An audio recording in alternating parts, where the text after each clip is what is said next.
Tristan, 12 years old, Muskego, Wisconsin. And I want to know your thoughts on kids sitting on electronics all day and not taking a break. I don't know if we know yet all the consequences of the preoccupation with staring at one's phone, but it's not a good thing. Anybody who thinks about it knows it's not a good thing. I'll give you a little example. It's about electronics, but it's not, what did you say? Sitting on electronics all day. I have worked out at gyms much of my life, and I remember decades ago being at the gym, and it was common for the members to, talk to one another. Over time, I see nobody talk to anybody at the gym. No one. And pretty much nobody's talking to anybody.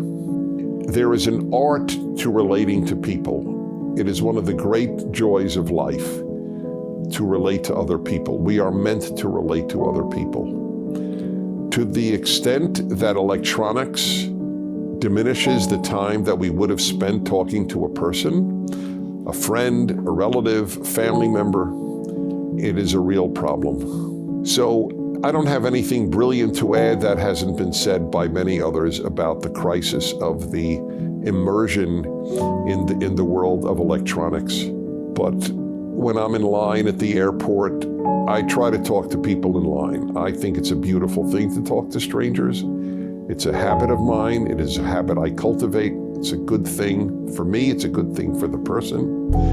But if the person is just staring down at their phone and typing away, you're not likely to start talking to them. And was it truly critical that be done? They couldn't wait till perhaps they sat down on the plane and did it? It's a worrisome problem. And by the way, I think it takes away from another thing. How many young people are reading books? I can't imagine a life without book reading. That people who lived before you, or are living now for that matter, worked very hard to put their thoughts or some history or some poetry or some novel together to touch another person's life. It's a very valuable thing, book reading. I think the electronics issue is a serious one. You do too, or you wouldn't have asked the question.